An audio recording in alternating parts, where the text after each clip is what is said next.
Voilà, bonjour à toutes et tous sur BXFM depuis les bureaux de Bessy, ici au numéro 500, tout au bout de l'avenue Louise. Je m'appelle Damien Doran et je suis ravi de vous accompagner pendant 1 heure. Pas tout seul d'ailleurs, mais en compagnie de 3 experts de la mobilité avec lesquels nous allons parler de mobilité. Et plus particulièrement de la mobilité professionnelle bruxelloise du futur, ses conséquences entre navetteurs, télétravailleurs, que nous sommes entre-temps tous devenus. Le tout dans un contexte de Covid, avec les yeux déjà rivés sur le post-Covid, l'après-Covid. Que restera-t-il de nos habitudes, lesquelles deviendront notre quotidien, à l'inverse d'autres que nous jetterons à la poubelle en même temps que nous allons jeter nos masques jetables. Bessy, chez qui nous sommes ici aujourd'hui, s'est déjà penché sur la question et quelques chiffres interpellent d'ailleurs. Près de la moitié des employeurs bruxellois confirment que les habitudes de déplacement de leurs employés ont déjà changé, que ce soit du domicile au travail ou bien à titre professionnel. Le basculement des moyens de locomotion s'est fait. À plus de la moitié, c'est des transports en commun, surtout vers le vélo, et probablement que les nouvelles pistes cyclables bruxelloises y sont pour quelque chose. On aura l'occasion d'en parler. Le télétravail et la digitalisation, bien évidemment, ça a contribué à changer les mentalités, les modes de transport. Toujours pour rester sur les chiffres, 70% des entreprises confirment que la mobilité du travail changera définitivement après le Covid. Et elles sont d'ailleurs prêtes, en grande majorité, à accompagner ce changement. Alors reste à voir vers quelles solutions irons-nous les plus adéquates. En effet, on a tous remarqué que 100% de télétravail, ça ne fonctionne pas. Ça montre directement des limites au niveau humain et même au niveau efficacité. Alors pour en parler pour en débattre, car tout le monde partage pas forcément le même point de vue sur toutes ces questions et surtout sur les solutions. J'ai le plaisir donc d'être accompagné aujourd'hui sur ce plateau par 3 experts dans des domaines différents mais complémentaires de la mobilité. Et avec eux, nous allons pendant une petite heure explorer les ingrédients d'une mobilité professionnelle bruxelloise réussie entre nouvelles pratiques, nouvelles politiques, nouvelles habitudes, nouvelles infrastructures ou encore nouvelles techniques de la mobilité. Parmi ces invités, tout d'abord Sabrina Parent. Vous êtes vice-présidente de l'Association des journalistes automobiles de Belgique. Vous êtes très active dans plusieurs associations visant la promotion de la place de la femme dans l'automobile, notamment, mais pas que, Women's World Cars of the Year, Ladies Drive. Vous êtes journaliste, experte du secteur automobile, consultante en mobilité. Bonjour Sabrina. Bonjour Damien. À ma droite, Geert Bovolt, chercheur à la VUB, la partie Mobi, expert en matière de mobilité durable. Vous aidez diverses organisations dans la prise de décision pour une mobilité durable. Bonjour Geert et hartelijk welkom. Bonjour, merci.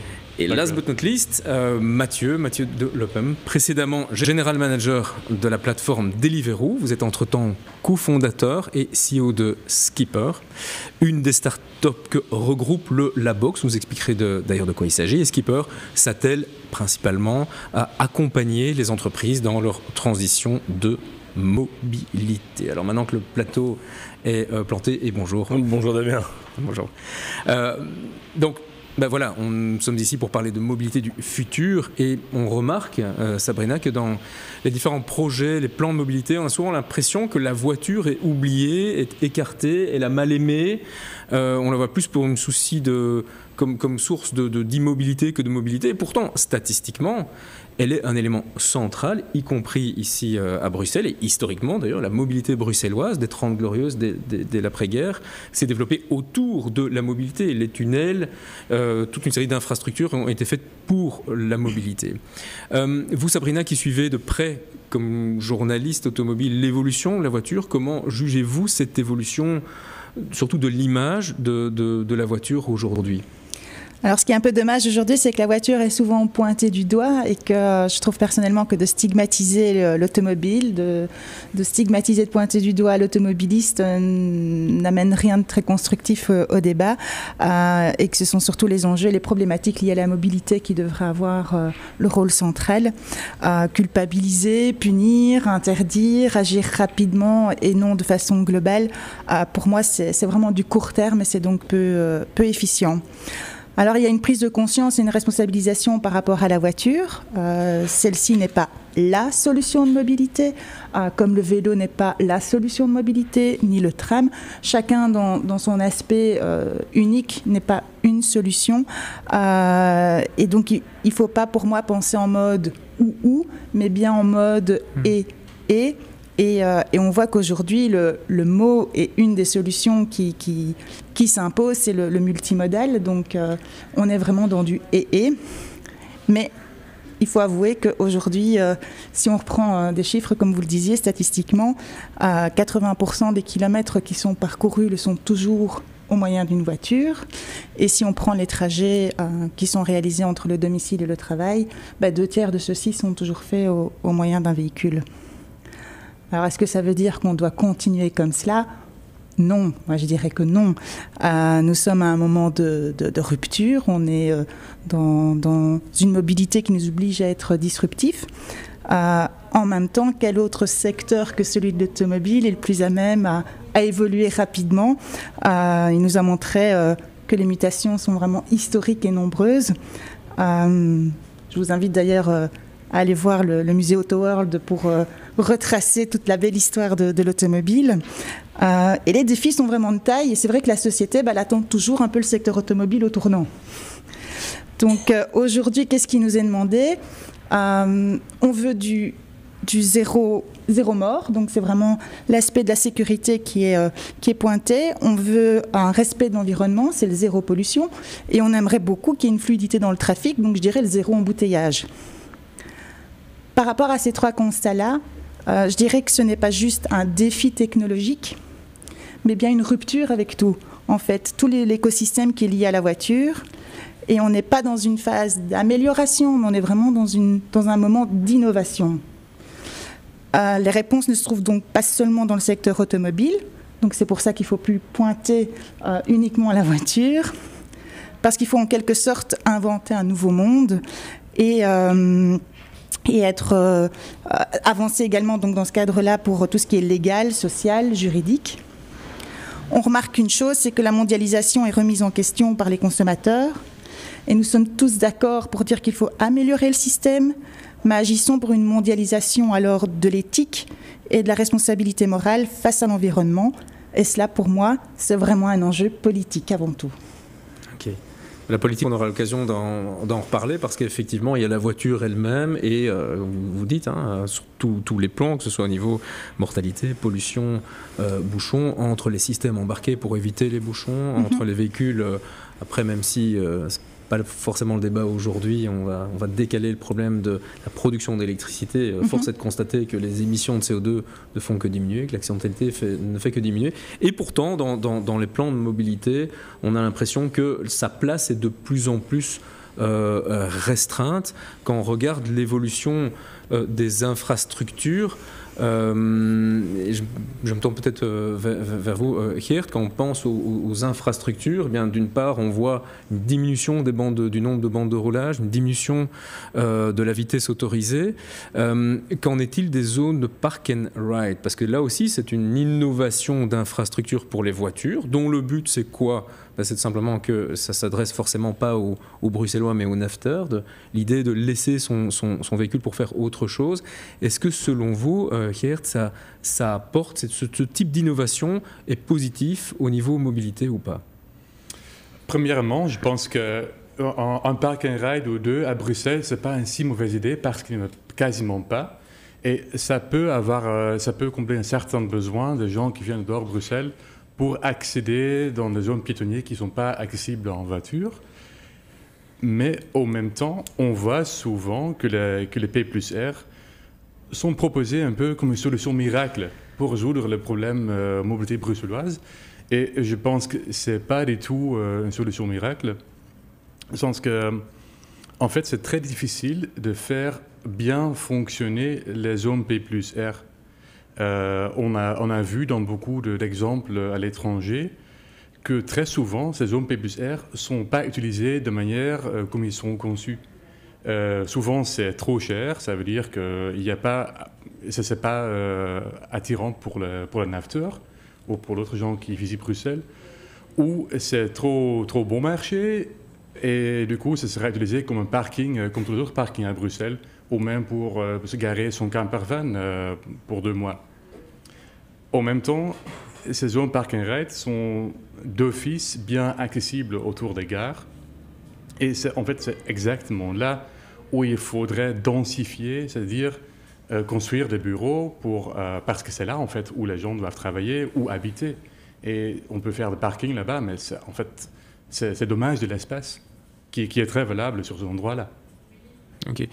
Concrètement, est-ce qu'on a des exemples de park and ride qui sont efficaces autour de Bruxelles? Et si pas, est-ce qu'on a d'autres exemples dans d'autres villes? Parce qu'on voit quand même, c'est quand même une tendance de pousser des gens, non pas forcément à lâcher le volant, mais à éviter l'autosolisme, en tout cas d'aller jusqu'à un certain point, de laisser leur véhicule. Si on prend la mobilité autour de Paris, par exemple, le Forum métropolitain du Grand Paris, c'est ça, hein, c'est amener les gens à ce qu'une fois qu'ils lâchent leur voiture, de là, ils partent avec des shuttles autonomes ou limite presque des tapis volants pour aller alors jusqu'au train et que tout ça se fasse de la manière la plus facile. Enfin, bref, est-ce qu'on a des exemples de ce type de zone qui fonctionnent? Il y a un exemple qui me revient dans la tête, c'est par exemple à Amsterdam, où il y a un ou deux qui fonctionnent assez bien, mais c'est aussi dans la zone centrale d'Amsterdam où on paye 10-15 euros de l'heure pour pouvoir garer sa voiture. Donc ça devient une bonne option de garer sa voiture en périphérie. Mais à Bruxelles, c'est encore trop facile, en fait, de pénétrer dans la ville et se garer là-dedans. C'est trop difficile de faire ce changement de modalité. Ok. Ouais. Alors, pourquoi est-ce que j'ai pris cet exemple de park and ride? Parce que quand on regarde dans les grandes mesures de la ministre bruxelloise de la mobilité, c'est le seul sujet vraiment où la voiture était centrale. Dans les autres projets, c'est plutôt la mobilité douce. Et là, au niveau infrastructure, on a l'impression qu'à l'inverse de la voiture dont la place est remise en question, suppression des bandes de circulation, du parking en voirie de moins en moins, limitation de la vitesse, des infrastructures à l'inverse, réservée à la mobilité douce, elle tente à s'intensifier. Et durant le premier confinement, d'ailleurs, plusieurs espaces piétons, sécurisation des piétons ont été créés. Et au niveau piste cyclable, c'était carrément, j'ai envie de dire carrément, mais je vous pose la question, 40 km de pistes cyclables qui ont été créés. Est-ce que, en tant qu'expert de la mobilité durable, mais aussi avec l'expérience de vos années passées en Hollande, on en parlait un peu avant l'émission, comment jugez-vous ces mesures? Ça va dans le bon sens? C'est suffisant? C'est pas assez?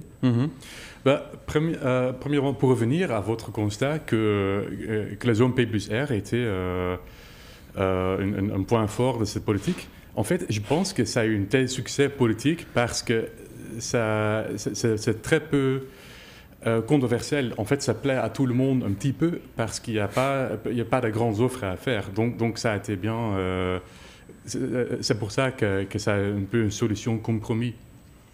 Et c'est ce qui est marrant à voir, en fait, parce qu'on voit donc que la piétonisation ou les bandes cyclables, que c'est assez controversiel. Mais par exemple, le métro, la construction du métro, est aussi une solution compromis. Parce qu'elle-même, elle est très très très chère, mais il n'y a pas besoin de supprimation de bandes voitures. Donc c'est un projet qui est porté comme la gauche, comme la droite, alors que c'est très cher.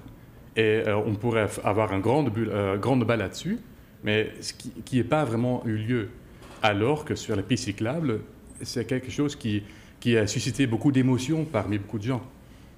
Donc voilà. Mais pour revenir à votre question, je pense que c'est une bonne mesure, ces kilomètres piste cyclable. Moi, venant des Pays-Bas, je vois que plutôt qu'il y a en fait un énorme retard à Bruxelles. Un retard qui a encore à attraper. Donc, évidemment, il doit avoir la place pour tout le monde, mais si quelqu'un qui a un peu peur, qui est pas très sûr de lui ou d'elle-même, à vélo, ne sont pas à l'aise pour faire vélo, je pense qu'il y a encore beaucoup de potentiel pour y investir. Ok. Encore beaucoup à faire. On le voit dans tous les cas, et Sabrina vous le disiez, hein, c'est pas le ou, c'est des mesures ensemble. Là également, l'infrastructure, qu'elle soit pour les véhicules ou qu'elle soit pour la mobilité douce, l'infrastructure, des projets d'infrastructure, de hardware ne suffisent pas. Il faut aussi de l'intelligence et du software. Je me tourne vers vous, Mathieu. Je dis intelligence et je me tourne vers vous. C'est merveilleux. Quelle introduction. C'est génial avec le tour de thème. Que ce soit au profit des voitures ou des vélos, on sait que la création de nouvelles infrastructures ne suffit pas pour améliorer la mobilité. Il s'agit également de changer les usages. Et tous les spécialistes s'accordent sur le fait que la vraie mobilité viendra de la multimodalité. Sabrina a déjà utilisé le terme avant. En d'autres termes, le fait de ne pas utiliser un seul moyen de transport, mais de vraiment associer surtout le vélo, la voiture, les transports en commun dans un système vraiment interconnecté. C'est dans cet esprit-là d'ailleurs que vous avez créé Skipper, si je ne me trompe pas, qui a pour vocation d'aider en tout cas, pour l'instant, les entreprises, mais peut-être à terme pas que, en tout cas au niveau B2B, dans leur mobilité, notamment via la création et le développement d'une application qui permet justement de développer la fameuse multimodalité ou le MaaS en entreprise du moins. Est-ce que vous pouvez nous en dire un petit peu davantage ?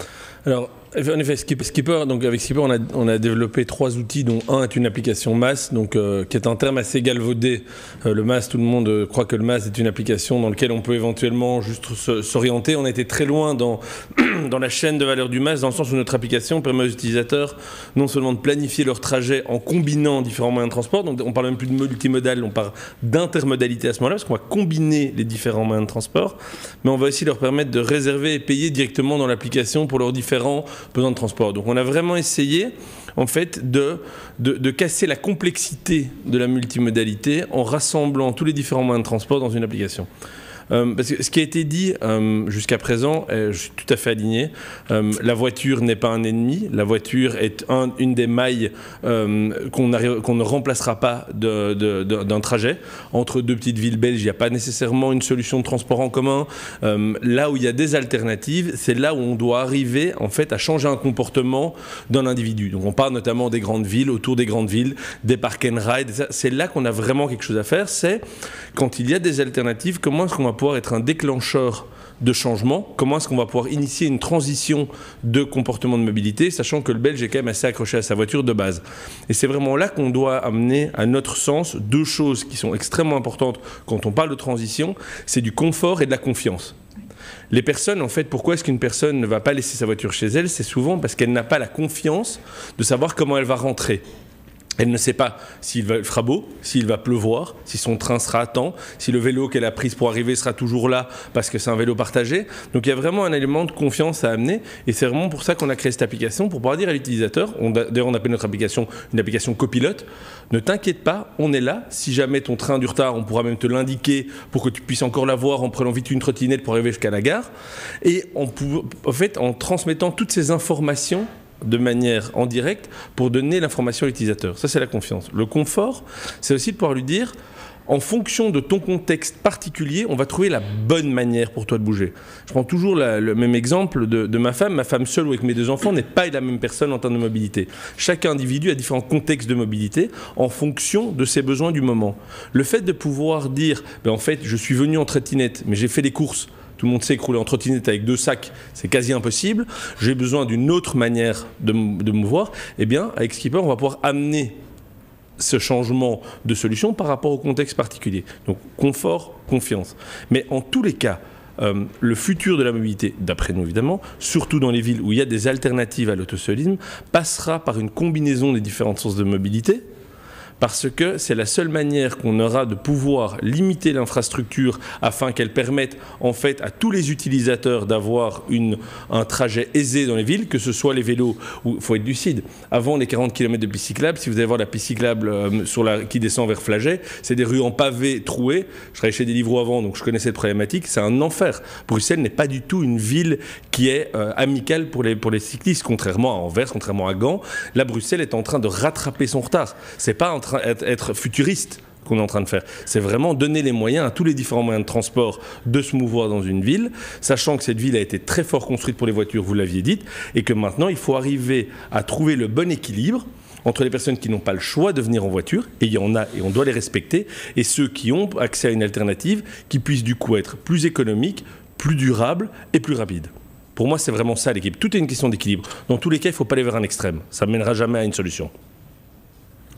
Et est-ce qu'au niveau des mentalités des entreprises que vous contactez ou simplement au niveau de l'offre, on a assez, est-ce qu'il n'y a pas des benchmarks, je pense qu'on avait parlé ensemble, Helsinki, est-ce qu'il n'y a pas un seuil minimum à partir duquel les gens sont alors près de lâcher leur voiture, même si pour l'instant, parfois, ils la prennent pour faire 2-3 km, qu'il faut vraiment un certain niveau de pléthore de trottinettes, de transport en commun, de taxis même. Oui. Alors, il y a deux questions. Donc, d'abord, au niveau de la question des entreprises. Que les entreprises veulent déclencher un changement, oui, vous l'avez dit, 70% des entreprises veulent revoir leur politique de mobilité. Le plus important, c'est que les entreprises auxquelles on parle se rendent compte qu'elles ont une responsabilité. Que le fait d'offrir une politique de mobilité axée uniquement sur la voiture de société n'est plus du tout au goût du jour. Que le contexte de leurs employés a changé avec Covid, dans le sens où il y aura toujours une partie home working qui va rester. Personne ne souhaite 100% de home working, mais 1, 2, 3 jours fait que l'employé va avoir besoin de flexibilité, n'a pas envie d'avoir une voiture qui reste 3 jours par semaine parquée en bas de chez elle, sur lequel elle paye un avantage en nature, ou même un abonnement de train qu'elle va utiliser que 30% du temps. Donc il y a vraiment, les entreprises réalisent qu'elles ont une responsabilité, parce que 80% de leurs émissions, surtout les entreprises de services, sont dues à la mobilité de leurs employés, et que le contexte des employés a changé. Donc oui, il y a une prise de conscience. Est-ce qu'elle est assez rapide ? Je pense qu'elle n'est jamais assez rapide. Maintenant, on voit que les choses changent. On voit qu'elles ont des objectifs César de réduction d'émissions de CO2. Donc, c'est hyper encourageant.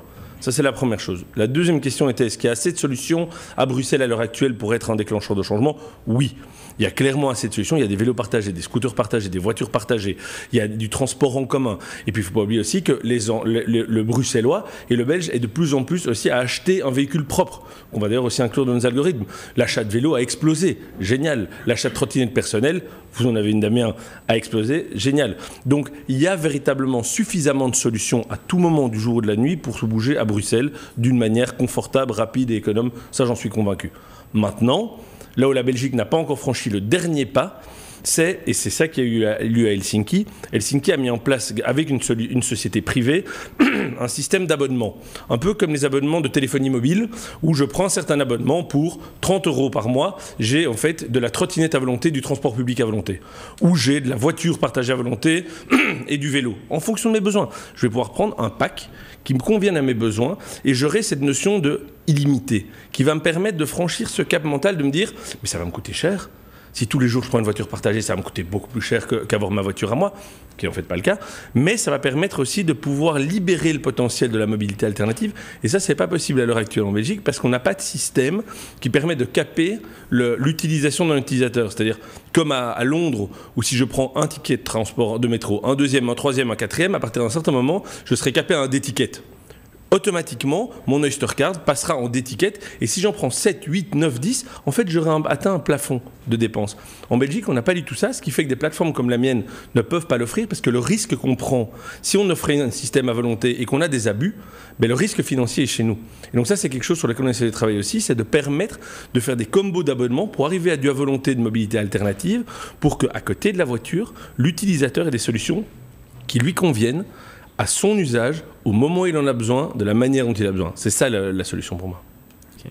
Donc c'était beaucoup d'informations, pardon. Non, mais c'est très bien, parce qu'effectivement, vous avez fait référence au budget de mobilité, c'est ça. Hein, la voiture reste une voiture plus sobre, mais une voiture quand même.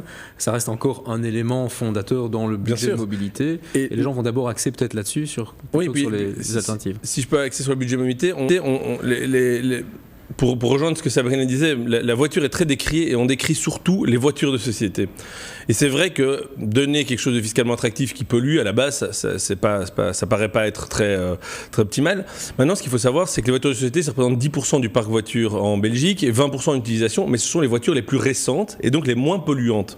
Donc le budget mobilité qui est fantastique, qui permet aux entreprises de donner un budget à leurs employés en lieu et place d'une voiture, génial. Honnêtement, c'est une super avancée. Maintenant, c'est le tip of the iceberg. Il faut vraiment aller voir le reste. Les 80% de voitures sont des voitures qui ont un âge moyen beaucoup plus vieux que les voitures de fonction et qui, elles, sont beaucoup plus polluantes. Donc là où je trouve que le budget mobilité belge est une super nouveauté, et d'ailleurs en Europe c'est une nouveauté, maintenant il faut aller plus loin. Il faut voir le budget mobilité comme un budget mobilité pour tous, un peu comme des titres restaurants, des tickets restaurants qui sont des tickets mobilité, qui permettent à des employés, en fait, quand ils se bougent de manière durable, d'avoir une carotte fiscale pour le faire. C'est ça pour moi le futur, c'est de pouvoir donner une carotte qui permette de changer un comportement, et pas uniquement les voitures de société, mais en fait surtout les autres voitures, celles qui sont beaucoup plus vétustes. Ok. Et pour à la possession d'une voiture, tant comme un particulier, où j'ai ma voiture de fonction, est-ce que, et je me retourne vers Sabrina, vous n'avez pas l'impression qu'on est en Belgique encore dans, je ne vais pas dire une exception culturelle, mais on est quand même fort accroché à son véhicule, puisque, on vient d'en parler avec vous Mathieu, il y a plein d'alternatives, mais force est de constater qu'au niveau des voitures partagées, on a davantage d'acteurs qui se sont retirés de Belgique, ou en tout cas de Bruxelles, pas analyser toutes les villes, mais lorsqu'on regarde, alors que c'était vraiment annoncé comme étant la révolution à l'époque de Cambio, donc il y a plus de 15 ans, on avait des acteurs qui devaient arriver, comme Car2Go qui n'est jamais venu, d'autres sont venus mais sont repartis, comme Cherno, Zencar, Zipcar et d'autres, enfin on n'est pas là pour les accuser ou même les citer, enfin on a toute une série qui sont partis, d'autres sont arrivés, hein, on en parlait ensemble, Poppy par exemple. Sabrina, est-ce que vous avez l'impression que c'est une question de mentalité finalement, quelles que soient les aides fiscales, quels que soient les incitants, et comme vous venez de le dire, de toute façon les voitures de fonction, c'est pas du tout la majorité en Belgique, est-ce que les Belges sont attachés à ce point à leur voiture? Mais oui, c'est encore pour en revenir qu'il ne suffit pas de pointer du doigt que ce soit la voiture de société, la voiture de fonction, les voitures autopartagées. Là, on est dans une dimension, je veux dire, quasi psychologique. On touche à l'émotionnel parce que on aime avoir sa voiture, celle qu'on est allé choisir, celle sur laquelle on a mis son dévolu, qu'on a conçue avec un vendeur. Et donc, on a son espace, on sait très bien ce qu'on a et on aime cette sensation de confort. Comme Mathieu le disait, il y a ce phénomène de confiance. Donc tout ça, c'est toujours du psychologique aussi. Et donc, on est toujours dans une dimension où on aime être propriétaire et pas locataire. Est-ce que ça va changer? Est-ce que c'est un conflit de génération? Pour l'avoir vécu avec notre adolescente, c'est vrai que nous, on aime bien posséder, et elle, non, je préfère louer, et comme ça, un jour j'en ai une rouge, un jour j'en ai une verte, une petite, une grande, et je m'en fous de l'avoir rien qu'à moi. Et je trouvais que ce mindset était vraiment très intéressant et complètement différent. C'est les générations Y, Z, et après les suivantes, je sais pas ce qu'on va donner comme lettre, mais c'est comme les plaques d'IMAT, hein, on refait une remise à zéro à chaque fois. Et ces générations-là sont ultra connectées et bien plus ouvertes que nous, je veux dire, au changement. Donc je crois que ce sera un bel appel du pied pour évoluer dans les modes de mobilité. Il y a aussi quand même, j'en discutais avec une personne qui a vécu 15 ans à Tokyo et qui disait que les autopartagés, là-bas, il n'y avait vraiment aucun souci parce que le respect au Japon, c'est quelque chose de très très important. On respecte à la limite plus le bien des autres que le sien. Chose qu'on n'a peut-être pas facilement chez nous. On a une manifestation, on voit des trottinettes qui volent un peu de partout, hein, on doit aller les récupérer dans le canal, dans le bois, c'est un peu la débâcle. Par rapport au système d'autopartage, je pense qu'on est vite allé sur des systèmes un peu copier-coller de certaines autres villes, alors que Bruxelles c'est une ville à part entière et elle a ses critères et sa façon de fonctionner qui est vraiment différente d'autres villes. Tout à l'heure, quand vous parliez de la Oyster Card, moi j'ai ma Oyster Card, je suis propriétaire de ma Oyster Card. Voilà. Et je l'aime beaucoup et c'est vrai que quand je vais à Londres, il ne me viendrait jamais à l'idée d'être en voiture. Je prends tous les transports en commun, je suis super multimodale, j'utilise tout ce que je peux, j'ai pas peur du tarif parce qu'effectivement à la fin de la journée, il y a un truc bien plus intelligent que moi qui aura calculé le meilleur tarif. Et donc je suis vraiment en confiance par rapport à ça. Et pendant que je me balade dans les rues, j'ai l'opportunité de regarder les belles Bentley qui passent, donc c'est super chouette. Mais bon, Cambio aujourd'hui est un des partenaires qui est toujours en place, qui a des facilités, je veux dire peut-être économiques différentes des autres sociétés, qui a opté pour un système de station fixe et pas le système smartphone où on prend le free locating. Le free floating. Voilà, le free floating. Donc ça, c'était peut-être la bonne démarche. Ils ont également des flottes de véhicules qui sont très différentes. Les différences de paiement aussi, puisqu'il ne faut pas simplement le smartphone et une carte de crédit. Mais là, par contre, on est sur un système de garantie aussi, d'abonnement, donc un autre budget, donc peut-être une autre clientèle, d'autres usagers qui font des trajets plus longs dans le temps, pour des trajets en dehors de Bruxelles, je veux dire même. Donc, le positionnement est différent. On a Poppy aujourd'hui, mais vous connaissez mieux que moi. par rapport au système avec des services complémentaires à Cambio.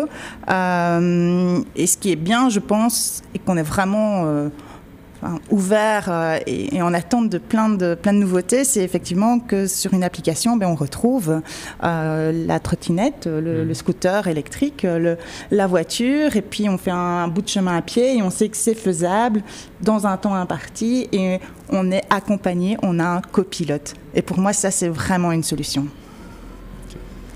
Donc avec les plus jeunes générations, probablement, on va quand même petit à petit aller vers la dépossession. Mais en attendant, on voit que le belge est quand même encore assez traditionnel, parce que le free floating était vraiment vu comme la révolution. C'était l'autopartage sans les désavantages de devoir réserver, de devoir prendre et amener au même endroit. Et on voit finalement que c'est ce modèle-là qui est resté le plus pérenne, pour l'instant en tout cas. Et c'est vrai, mais il y a des changements de mentalité qui sont en train de s'opérer aussi. On parlait justement du statut. Pour les générations actuelles, encore, la voiture représente encore un statut, mais on voit par exemple dans les entreprises de nouveau qu'elles sont en train de complètement revoir leur politique de mobilité en ne mettant plus 40 véhicules possibles avec des différentes options, etc. Ou dire, voilà une Audi A6, ça doit être un manager. Non, en fait, on streamline tout, on facilite, on peut choisir entre 3 véhicules. Donc ces barrières de statut sont en train de tomber.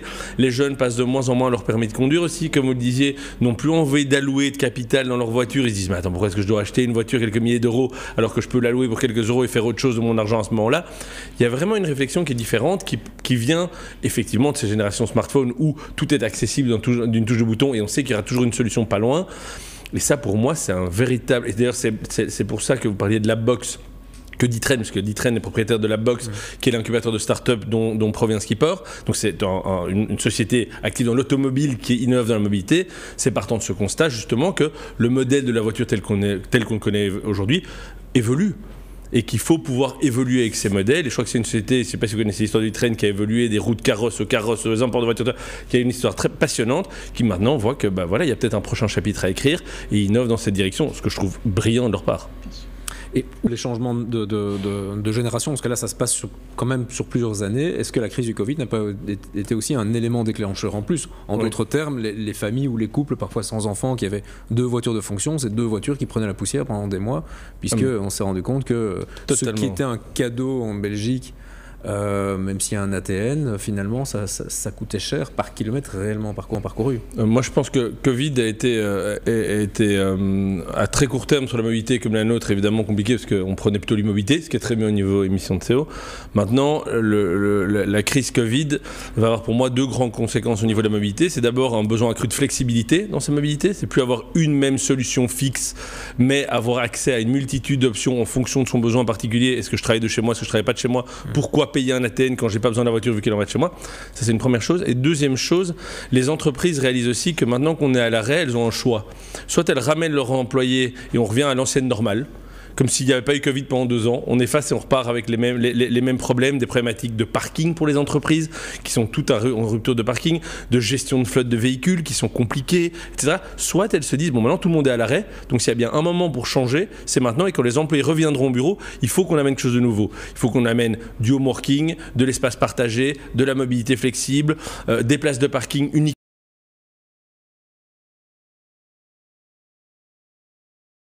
La Commission européenne qui vient d'annoncer qu'elle allait réduire ces espaces grandement, c'est tous des signes qui disent que l'après-Covid sera très, très différent et la mobilité le sera tout autant. Oui. Alors là où il y a bien quelque chose un sujet pour lequel la Belgique ne fait pas exception, c'est justement la manière de travailler déjà avant de retourner au bureau de chez soi. Donc le fameux télétravail, difficile de faire une table ronde sans évoquer le sujet. Le télétravail qui très probablement restera un des éléments, un des changements d'attitude bien après la crise du Covid. Mais on sait également qu'il a ses limites sur base de vos connaissances, de vos expériences, de vos affinités tous autour de la table d'ailleurs, parce que ce n'est pas une question pour l'un ou l'autre. Quelle serait la meilleure solution, le meilleur mix de solutions dans une mobilité du travail efficace, durable et acceptable? Parmi tout ce qui est possible, le retour au monde d'avant, le 100% télétravail, le coworking, les hubs, d'autres solutions, et même après. Et je pense que par rapport à ça, vous avez un avis intéressant, parce que différent de ce qu'on entend, là où on pense souvent planter des projets de coworking parfois en dehors des villes. Est-ce que finalement, le meilleur espace, le meilleur endroit, c'est pas les bureaux de avant, parce que là, ils sont déjà dans la ville, ils amènent déjà les gens avec des transports en commun vers la ville, avec tout le microcosme de la ville, il y a des loisirs, il y a à boire et à manger, il y a du shopping ou autre chose. Quels sont vos avis sur la question ? Oui, premièrement, je pense, niveau environnemental, en fait, niveau climatique, si on pense dans ce esprit-là, le Covid a été génial. En tout cas, le téléworking l'était, pour l'instant, parce qu'on a vu des ciels clairs comme jamais avant. Donc ça, premièrement, c'est une très bonne chose. Après, il y a encore un certain danger qu'à force de faire autant de téléworking, les gens se permettent à habiter plus loin dans la campagne, encore plus loin de leur ville. Et finalement, ils vont encore peut-être 2-3 fois par semaine au bureau à Bruxelles. Mais du coup, au final, les distances qu'ils vont parcourir, c'est encore pareil. Donc ça, c'est un certain problème. Mais évidemment, tous les déplacements qu'on peut éviter, c'est une bonne chose. Et évidemment, mobilité, il restera toujours en besoin de mobilité, mais en fait, la meilleure mobilité, c'est une mobilité qu'il n'y a pas. Donc, dans ce sens-là, je dirais même que chaque type de subside qu'il y a, donc même donc la voiture de société, mais même le budget de mobilité, quelque part, c'est un subside pour pouvoir se déplacer, alors qu'on pourrait dire pourquoi pas simplement donner cet argent aux gens et eux-mêmes peuvent choisir dans quel produit ils investissent ça. Donc, quelque part, de point de vue sociétal, des économistes disent que c'est mieux de ne pas subsidier la mobilité du tout. Est-ce que vous êtes d'accord avec ça ? Parce que tout à l'heure, Mathieu, vous disiez le budget mobilité, ça a plein d'avantages. Et ici, on en parle un petit peu avant l'émission, c'est vrai que dans les aides, il y a parfois des sujets qui peuvent sembler contradictoires. À la fois, on soutient les véhicules propres, mais on soutient un véhicule. Et à la fois, on soutient les personnes qui prendraient l'initiative d'aller habiter tout près de leur boulot. Alors, je pense qu'à long terme, c'est tout à fait correct. Moi, ce que j'ai l'impression, c'est que deux choses. D'abord, pour le budget mobilité, le fait de mettre une carotte fait en sorte que les gens vont essayer. Ça va casser ce problème de je ne vais même pas essayer, je suis ancré dans mon habitude. Par contre, je rejoins Geert sur le long terme. Sur le long terme, si quelqu'un veut ne pas bouger et grâce à ça payer avec son budget un panier de fruits, une fontaine d'eau, comme ça il peut rester travailler de chez lui, ben effectivement, c'est beaucoup mieux. Le problème, c'est qu'en ne mettant pas ce budget à disposition à court terme, on n'arrive pas à changer les habitudes, on n'arrive pas à faire comprendre qu'il y a des alternatives, que prendre un train, c'est quelque chose de tout à fait naturel, qui marche très bien et qu'être dans sa voiture, en fait, est une perte de temps. Alors, quand on vient justement, et pour rejoindre Geert, nous, quand on parle de mobilité verte chez Skipper, on essaie de suivre, en train d'expliquer qu'il y a un framework qui pour nous s'appelle Avoid, Shift, Improve. Le meilleur déplacement, c'est celui qui n'a pas lieu. Ça, c'est sûr et certain. Quelqu'un qui ne bouge pas produit 0 g de CO2, c'est parfait. Maintenant, de temps en temps, il faut bouger. Le téléworking, le homeworking, ça ne va pas être 100% du temps, on l'espère. Les employés vont revenir de temps en temps au travail. Là, on a le côté shift. Je vais peut-être prendre ma voiture, ou peut-être ma voiture juste sur une partie du trajet pour aller à une gare de train, et puis entrer justement dans un réseau de mobilité alternative, sur un parking PR. Donc, je vais shifter ma manière de bouger. Et enfin, il y a une version Improve qui est de temps en temps, je n'ai pas le choix, ce sera ma voiture de A à B. Il n'y a pas d'alternative, il n'y a pas de parking qui me permet, il n'y a pas de trottinette, il n'y a pas de vélo parce que je vais entre deux petites villes. Là, ça va être comment est-ce que je vais pouvoir améliorer ma voiture pour qu'elle pollue moins. Et donc, il y a ce côté improve. On ne va pas rentrer dans le débat de voiture électrique versus non électrique parce que je crois que c'est un débat, on ne s'en sortira jamais. Sabrina a peut-être un avis. Moi, honnêtement, je ne prétends pas en avoir un parce que j'entends que c'est mieux, c'est moins bien, il n'y a rien de pire, etc. Donc, mais il faut réfléchir à comment est-ce que si je prends ma voiture, je limite mes émissions. Donc, il y a vraiment avoid, j'en produis pas. Shift, je change de manière de bouger. Et si je prends ma voiture, ben autant essayer de limiter. Ça, c'est pour nous le carcan qu'on emploie. Ok.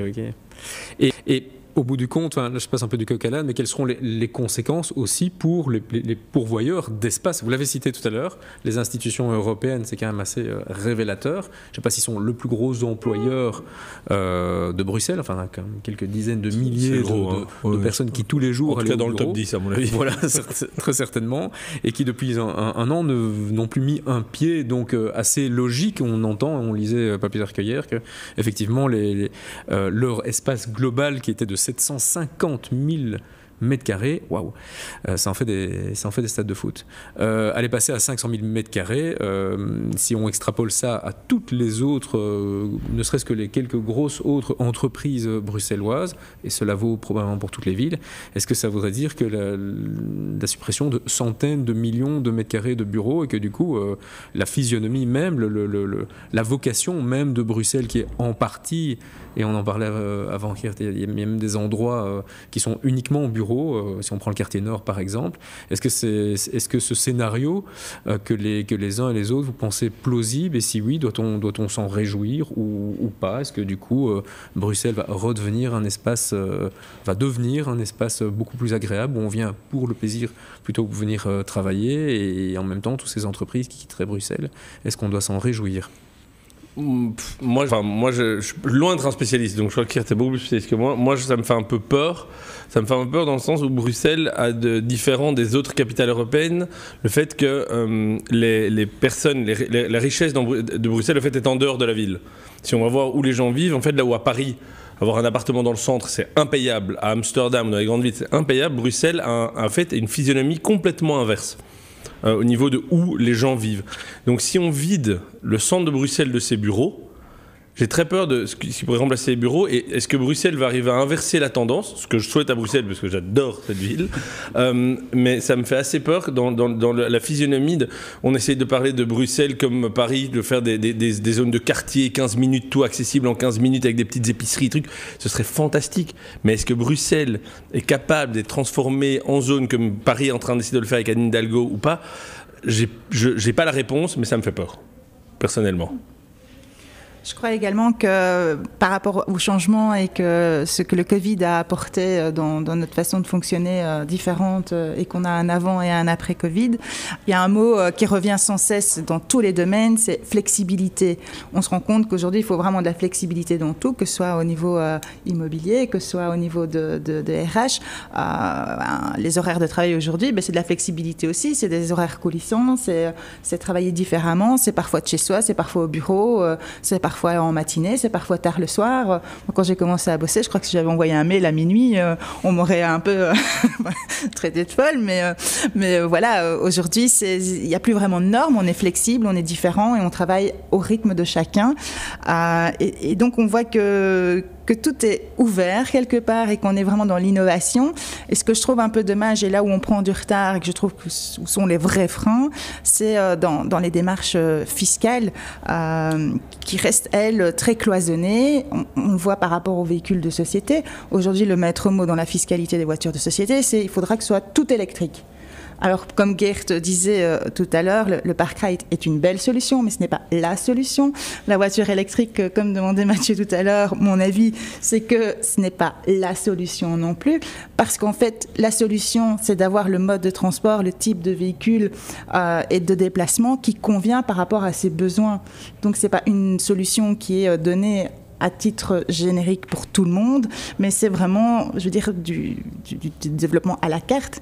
Et au niveau fiscal, on est encore très loin parce qu'on est dans un pays qui est également très compliqué, avec des différences, que ce soit au nord, au sud, sur Bruxelles, des régimes de taxation très différents.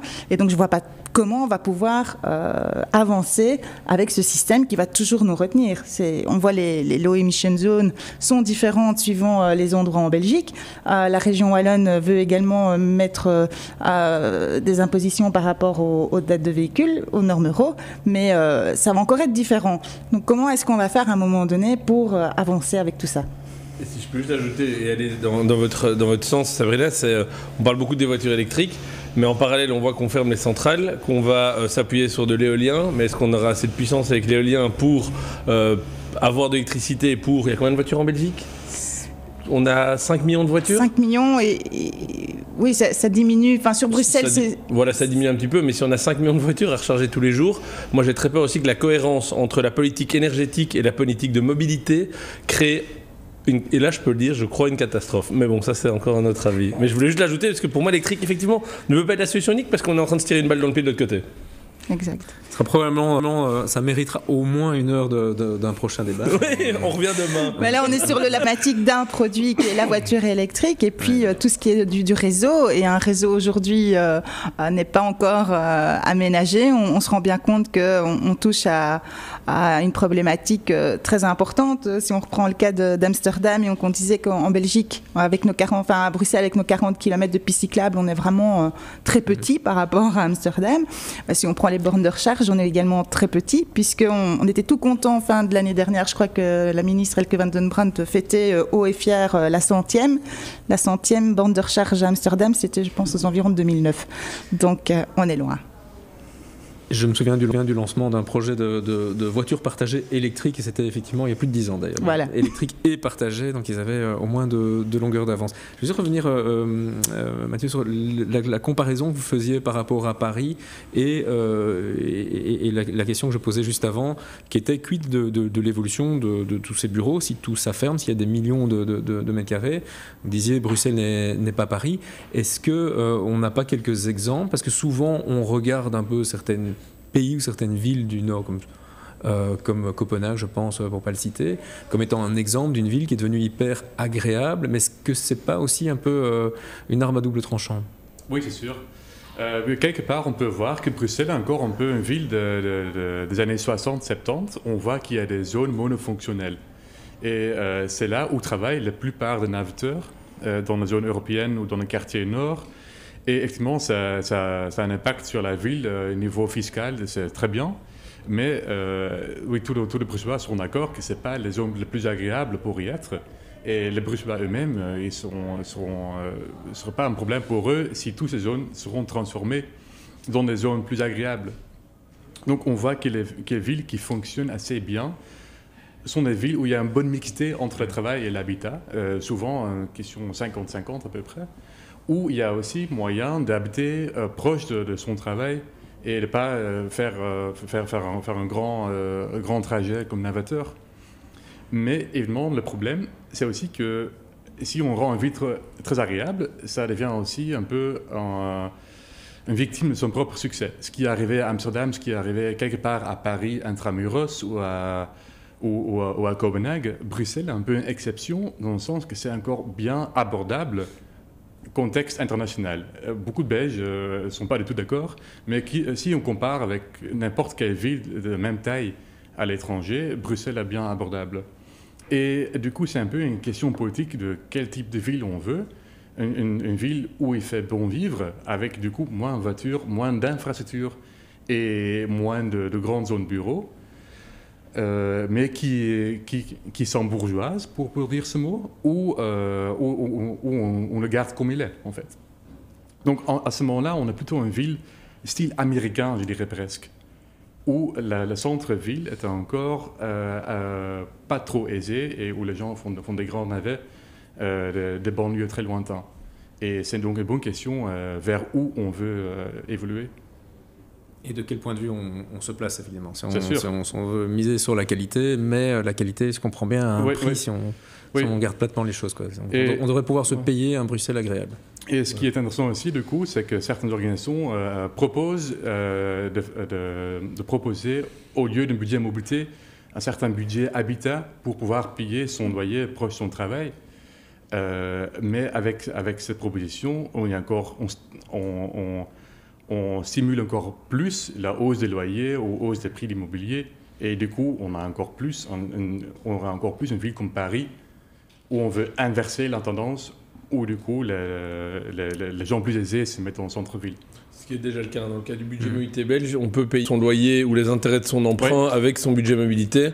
C'est une manière de limiter justement les trajets, que les gens vivent plus proche de leur travail. Donc, je pense qu'il y a vraiment une contradiction qui est en train de se passer. Les gens vivent en dehors de Bruxelles, mais on les rapproche où doivent aller les sociétés. Les sociétés vont décroître leur métrage carré, donc il va y avoir des espaces de bureaux. Donc normalement, le prix, si on pense bêtement offre et demande, le prix va chuter. Techniquement, est-ce que ces bureaux peuvent être réaménagés en lieu de vie? Je ne sais pas, ça va prendre beaucoup de temps. Est-ce qu'on va avoir envie de faire l'investissement? Ça va la question de dire, c'est quel est le choix qu'on veut faire?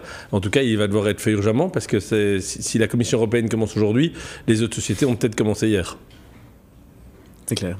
Et quand on voit le prix d'un mètre carré à gérer, à posséder, avec un resto d'entreprise, toute une série de choses, ça coûte cher. Tout à fait, oui.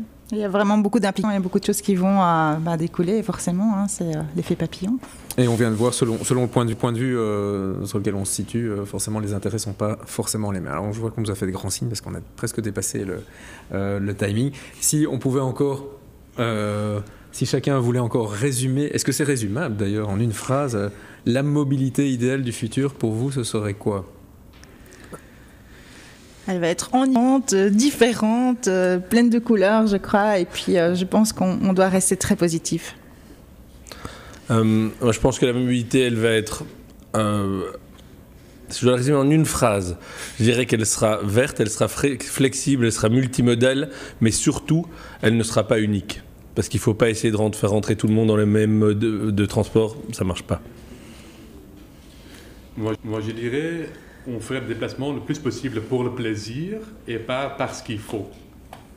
On peut choisir. Ouais. Et dernière chose que j'ai entendue de vous, ça ne viendra pas de moi, c'est que finalement, la meilleure des mobilités, c'est celle qu'on ne crée pas, finalement. Commençons peut-être par ça. Oui, mais elle a des conséquences. Il ne faut pas oublier que pas bouger veut dire que tu aies des interactions sociales, etc. Pour moi, bouger, c'est pour ça que je parle beaucoup de titres mobilité, parce qu'il y a les titres restaurants, et pour moi, bouger et se nourrir, c'est deux droits, et c'est deux choses dont les humains ont besoin. Fondamentalement, donc on peut pas partir on peut pas espérer que les gens ne bougent plus. Ça n'existera pas, du moins, je l'espère vraiment. Ok. Espérons, tout ne sera pas dématérialisé. Bien, tout grand merci à tous.